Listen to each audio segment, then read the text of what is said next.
समस्या आपके घर की है उसको अध्यक्ष महोदय के सामने सदन में न रख करके उनके निजी कार्यालय में, उनके निजी आवास पर जाकर के अपनी समस्याओं को रखें। लेकिन अगर आप वाकई में देश की तानाशाही हुकूमतों से लड़कर के जनों को उनकी रक्षा और उनकी सुरक्षा प्रदान कराना चाहते हैं तो आप लोग स्वार्थीपन छोड़ करके सारथी बन जाइए। और आदरणीय आजादी के बाद में जो आंदोलन किया है वह इतिहास के पन्नों में दर्ज है। जो लोग कहते हैं कि हमारी बात एसडीएम नहीं सुनता है, हमारी बात बीडीओ नहीं सुनता है, हमारी बात पशुपालन अधिकारी नहीं सुनता है, हमारी बात जिले का कलेक्टर नहीं सुनता है, आप देख लीजिए और इतिहास उठा करके देख लीजिए। वर्तमान में देश की सरकारों को भी आदरणीय राकेश टिकैत जी के तो ये आज से ये अभियान भी यहाँ पे ये प्रस्ताव में डाल दो कि हम जाके एक आदमी 25 मेंबर जरूर बनाए अपने, ये नहीं कि अपने पास से नाम लिखकर फर्जी दे दिए। फर्जी जिन पार्टियों ने जिन्होंने फर्जी वादा करा है नाम, ये मेंबर ही पदाधिकारी बनेगा। सक्रिय मेंबर होना जरूरी है, चाहे वो गांव का हो या ऊपर तक कोई भी हो, तो सक्रिय मेंबर जरूर बने। हमको छोटी इकाई जैसे यहाँ पे न्याय पंचायत स्तर पे सहकारी समितियां हैं, उसकी मीटिंग करनी पड़ेगी। अब उससे बड़ी मीटिंग करने की जरूरत ही नहीं, उसकी मीटिंग करें। जो भी उसमें पदाधिकारी हैं वही उस मीटिंग में आए, बाहर की कोई ना भीड़ आए ना पदाधिकारी आए। उसका एक अध्यक्ष बनेगा, वो हमारी छोटी इकाई होगी, सबसे छोटी। फिर ब्लॉक, तहसील और जिला, मंडल और जोन, ये हमारी सारी इकाई बनेगी रही है। और देखो ये 3-4 दिन का 4 दिन का शिविर है ये लगा हुआ। इसमें क्या किसानों के इशू हैं, क्या सरकारों की गलत पॉलिसी है, उस पर चर्चा करते हैं। आगे मूवमेंट कैसे चलेंगे, आंदोलन कैसे चलेंगे, उस पर चर्चा करते हैं। और संगठन पर चर्चा करते हैं कि संगठन को मजबूत कैसे करा जाए। इन सब चीज़ों पे यहाँ पे बातचीत होती है। कोई आपस का विवाद होता है तो उसको सुलझाते हैं हम यहाँ पे बैठ के। तो 3-4 दिन यही प्रोग्राम होते हैं। और गंगा है, माघ मेला है तो सबका स्नान भी हो जाता है। आने वाले चुनाव में कितना फायदे के लिए तो कर ही रही। चुनाव में किसको कैसे फायदा मिलेगा, अगर उनको मंदिर के उससे फायदा मिलेगा तो मंदिर का काम करेंगे। कांग्रेस पार्टी न्योता को ठुकराया राम मंदिर के, तो बीजेपी ने न्योता दिया होगा तो वे क्यों आएंगे। अगर वहाँ की कमेटी न्योता दे, कमेटी पे छोड़ना चाहिए ना। जो जाना चाह रहे उनको बुलाना नहीं चाह रहे वहाँ से, जो नहीं जाना चाह रहे उन्हें दे रहे।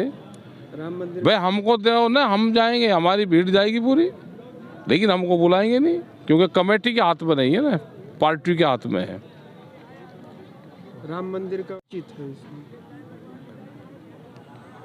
पॉलिटिक्स नहीं होनी चाहिए। राम हमारे दिलों में है, राम पे राजनीति नहीं होनी चाहिए। जो वहाँ नहीं जाएगा वो राम को नहीं मानता क्या, या जो बीजेपी में नहीं होगा वो देश में हिंदू नहीं है क्या। राम को राम रहने दो। और असली राम तो कोई और थे, परशुराम उनसे बड़े थे, रामचंद्र जी से बड़े परशुराम जी थे। तो इसका मतलब राम शब्द कहीं और से आया, तो असली राम तो कोई और थे। ये ऐसा तो नहीं है कि बीजेपी के राम हो। हमारे तो दिलों में राम राम है, हम राम राम करते हैं। हम 2 बार नाम लेते हैं, बीजेपी वाले 1 बार लेते हैं। वे जय श्री राम करते हैं, हम 2 बार करते हैं। 2 बार जिसको करते हैं वो करते हैं। तो हम 4 बार राम, हम तो 4 बार राम वाले हैं, ये 1 बार राम वाले हैं। राम भाजपा की नैया पार कराएंगे। बेईमानने से होगी, श्री राम तो नहीं करवा इनकी। ये बेईमान ना करेंगे तो हो जाएगी। इनका ईवीएम करेगा, इनका राम तो ईवीएम है, उस राम को कहाँ मान दे। हम वहाँ पे गए 15-20 दिन पहले, जो वहाँ कंस्ट्रक्शन हो रही है, जब पूरा देश की आस्था है, पूरा देश चंदा दे रहा है, तो फिर फाइबर की दीवार क्यों बना रहे। क्या कोई जल्दी है कि फाइबर की दीवार अभी सुंदरता दिखानी है। भाई वहाँ पत्थर की बना दो। मायावती को इंचार्ज बना देते इनका। तो मायावती ने जितना पत्थर लखनऊ में लगाया है, मिर्ज़ापुर का हमारे उत्तर प्रदेश से आया हो, तो उसकी मिर्ज़ापुर वाला पत्थर वहाँ पर लगना चाहिए पूरा। उसकी दीवारें मजबूत पड़नी चाहिए जो हज़ारों साल तक चले। फाइबर क्या 1 साल चलता है।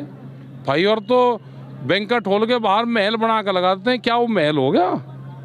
अगर राम मंदिर बनना है तो भव्य राम मंदिर का निर्माण भी होना चाहिए। वो आस्था का केंद्र है सबका।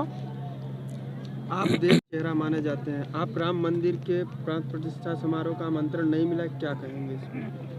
देखो, वहाँ की अगर कमेटी के हाथ में निमंत्रण देने का वो होगा तो वो जरूर देती। अगर भारत सरकार के हाथ में है तो वो नहीं देगी। हमारे परिवार के लोग वहाँ पे 300 साल का इतिहास है कि परिवार के लोग 300 साल तक वहाँ पे गए हैं। 1900 कुछ में भी 68 में या कब भी वहाँ कोई प्रोग्राम था तो उसमें भी गए हैं, लेकिन अब परिवार के लोगों को नहीं बुलाया जा रहा वहाँ पे, तो हमें इस चीज़ का दुख है। क्या आप श्रद्धालुओं की तरह आप भी अयोध्या दर्शन करने आए? हम अब नहीं जाएंगे, बाद में जाएंगे। पहले गए और फिर गए थे, कब गए थे? 22 दिसंबर में गए थे, और तो ये 22 उसको कर रहे तो फिर चले जाएंगे। लास्ट क्वेश्चन है, देश में किसानों का मुद्दा बड़ा है या श्री राम मंदिर का बनने का मुद्दा? अब मुद्दा तो भाई बीजेपी के लिए तो राम का मुद्दा है, किसान के लिए खेत का मुद्दा है। 2024 के लिए सबसे बड़ा मुद्दा क्या होगा? विपक्ष देखो, अपने जिसको जनता को वोट देनी है, नौजवान के लिए उसको रोजगार चाहिए, ट्रक वालों के लिए जो कानून बना वो वापसी चाहिए, किसान को भाव चाहिए, और कुछ को मंदिर चाहिए, कुछ को अपनी मस्जिद बचानी वो चाहिए। तो सबका अपना इशू है, उसमें कोई एक मुद्दा नहीं रहेगा। कोई एक मुद्दा नहीं रहेगा, देश में कोई एक मुद्दा नहीं रहेगा। जैसे भाजपा का नारा है 2024 में 400 बेईमानने से जाएंगे ना, ये तो जाएंगे, ये बेईमान ना करेंगे। ईवीएम की गड़बड़ी नहीं, अब तो ये हारे हुए कैंडिडेट को जीत का सर्टिफिकेट दे देते हैं। ईवीएम तो अपने घर में ही रहता है। क्या किसी आदमी ने दोबारा गिनती करवाई? अगर बैलेट से वो हो तो दोबारा भी गिनती हो सकती है, अब इसका तो पता ही कुछ नहीं।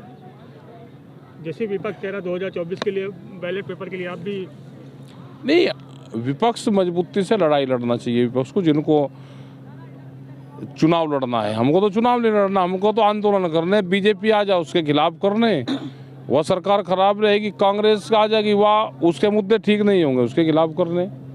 हमारा तो आंदोलन का काम है, पॉलिटिक्स का हमारा काम नहीं। लेकिन जिनको पॉलिटिक्स करनी है उसको इन मुद्दों पे आंदोलन करने चाहिए। मेंबर ही पदाधिकारी बनेगा, सक्रिय मेंबर होना जरूरी है, चाहे वो गांव का हो या ऊपर तक कोई भी हो, तो सक्रिय मेंबर जरूर बने।